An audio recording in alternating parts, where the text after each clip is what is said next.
많은 변호사들이 재야 운동에 가담했지만 사건 수임을 끊어버리고 운동에만 몰두한 변호사가 많지 않죠. 좀 저 같은 거 특이한 게 너무 한 가지 일을 결심하면 너무 깊이 빠지고 매달려버리죠. 근데 그런 것이 좀 여유가 없는 단점이 되죠. 실제로. 그래서 취미 같은 거나 이런 다양하죠. 다른 일을 안 해요. 정치 안에 완전히 그 취미생활이나 여가나 이런 것 잘 못 가시죠. 그냥 성격적으로 제가 정적입니다. 어릴 때 학교 다닐 때 쉬는 시간에 그 소설책이나 위인전기나 만화책을 보는 편이었어요. 그리고 나가 뛰어놀지 않았어요. 그래서 이게 정적입니다. 정적이고 객지에 나가면 생소하고 불편해요.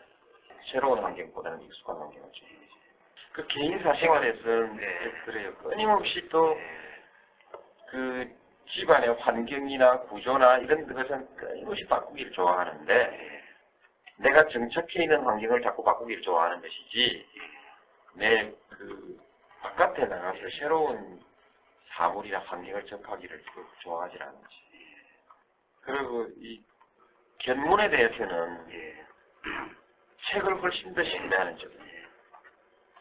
실제로 지난번에 영국을 안 먹고 10일 동안 다녀왔는데 영국에 관한 책을 하루 읽은 것보다 더 얻은 것이 없다 라는 것이 지금까지 내가 가지고 있는 결론입니다. 어쩌면 내가 그동안에 그런 여유로운 여행을 계획해볼 형편이 아니었던 것도 이유 중에 하나였는지는 모르겠는데 한 번도 좀 여유 있는 여행을 생각해보지 못했어요. 조용히 쉰다든지 일을 떠나서 해방된다 라는 측면이라면 상당히 여유로운 여행이어야 하는데 아직 그런 여유를 못 가지고 온 아주 여유만만한 여행은 좋아할지 모르지. 여행도 스트레스가 있지 않습니까? 그렇습니다. 새로운 환경에 끊임없이 접할 때 스트레스가 있으니까 그야말로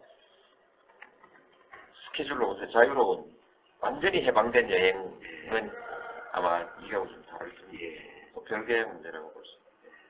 열심히 뭐 새로운 것을 구경하고 뭐 호기심을 누르고 좌우를 두리번거리고 이거하고는 좀 안 맞습니다. 만일에 내한테 시간이 있어 여행을 한다면 사람이 별로 없는 곳에 가서 푹 쉬는 여행 이런 쪽이 될 거죠.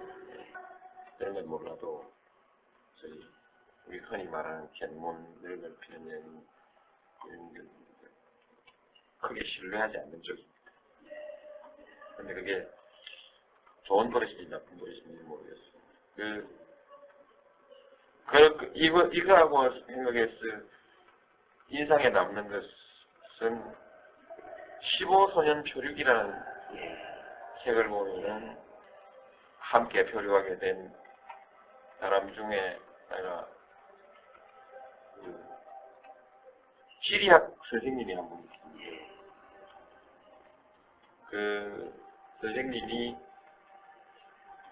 이제 새롭게 표착한 섬의 위치나 지리를 얘기하면서 여기가 어디다라고 이렇게 얘기를 하는 장면이 있습니다. 누가 언제 와왔냐라고 이러고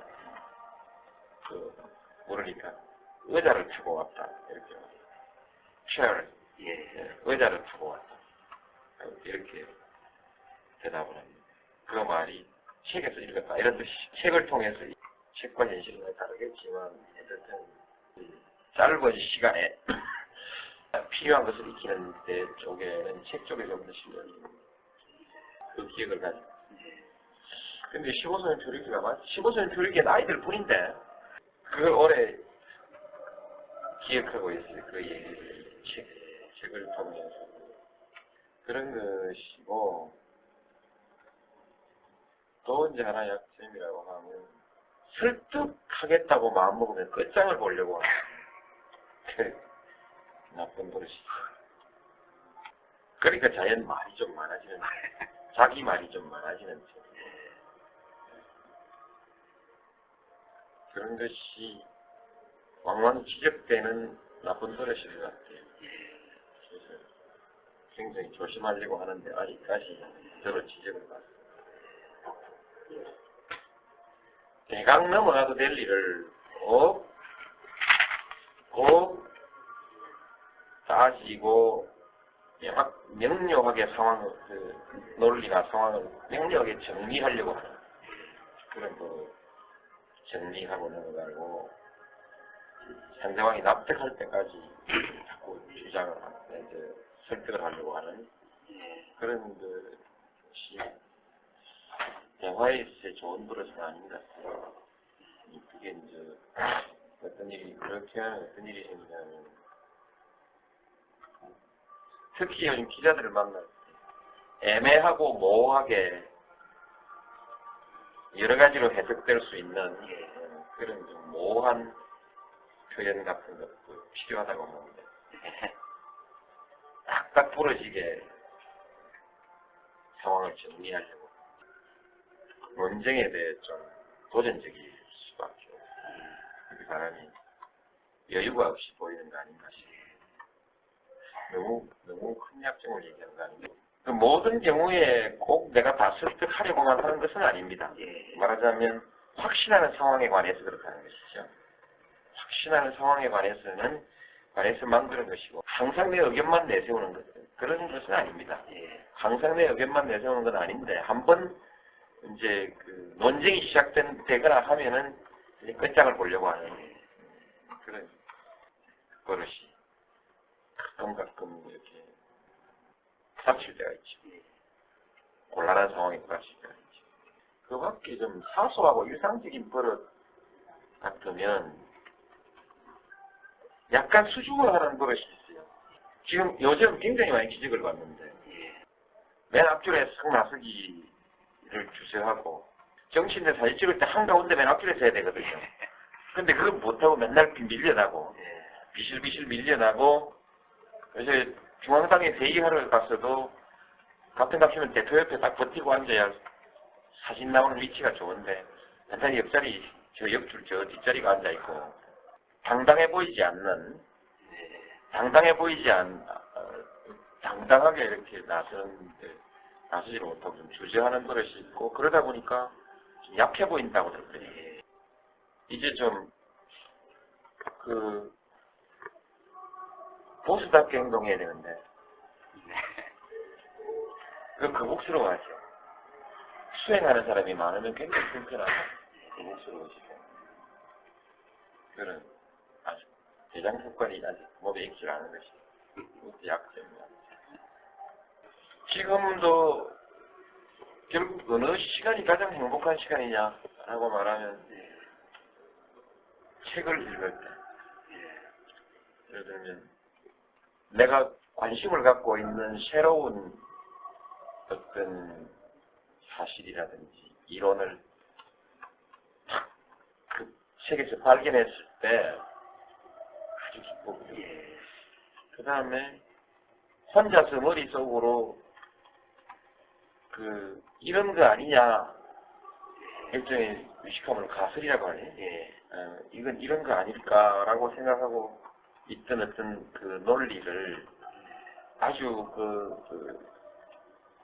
권위 있는 사람의 이론이나 또는 실험된 결과로서 발견하게 됐을 때 결과와 일치하는 것을 발견하게 됐을 때 말하자면 내가 갖고 있던 가설이 검증된 결과를 발견했을 때 이럴 때 아주 기쁘죠. 그 기쁨이라는 것은 아직까지 내가 제일 행복한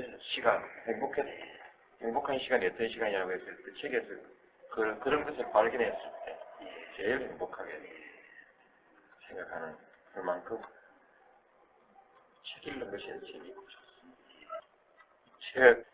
컴퓨터가 처음 나올 때 8비트짜리 컴퓨터가 처음 나왔을 때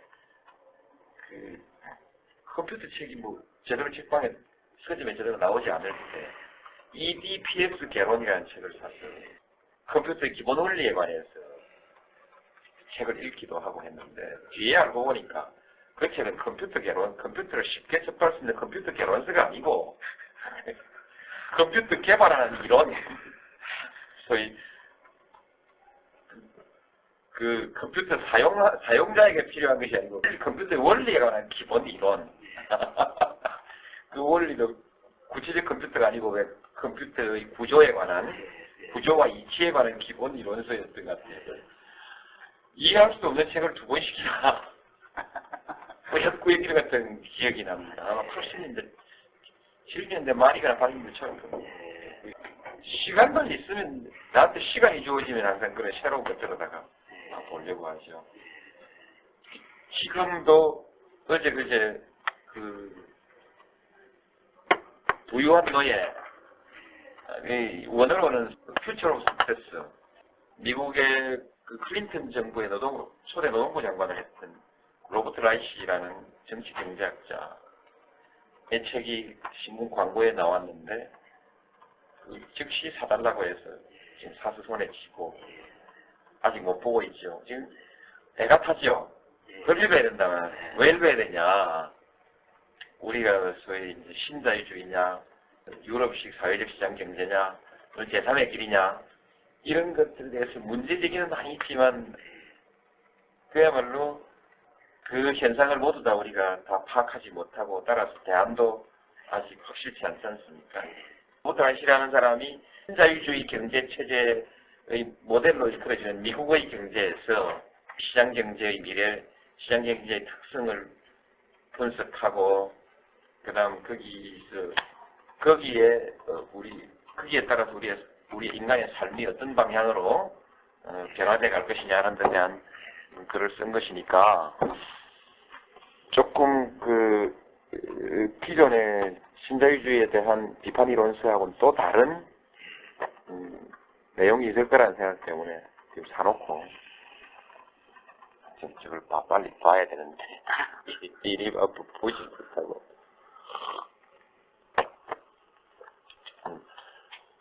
계속 그 책을 봐야 될 텐데 하고 지금 며칠째 다니거든요. 근데 그 책에 뭔가 내가 해명해 고심하고 있던 어떤 원리라든지 그 미래에 대한 어떤 전망 같은 것이 나오면 그런 거 발견했을 때 그냥 좋아지는 것이 기분 좋은 거죠. 실제로 그러면서 독서량이 많지 않습니다. 정말 지금 우리 생활이 도저히 그 독서를 허용하지 않는 삶이거든요. 그래서 참 안타깝고 저는 책을 많이 좋아하는 책을 최고로 신뢰하는 쪽. 혼자서 생각한 것이 아주 유명한 철학자나 이런 사람이 옛날에 얘기해 놓은 것하고 딱 맞아 떨어진다든지 그런 것이 딱 들어맞을 때 아주 기분이 좋죠.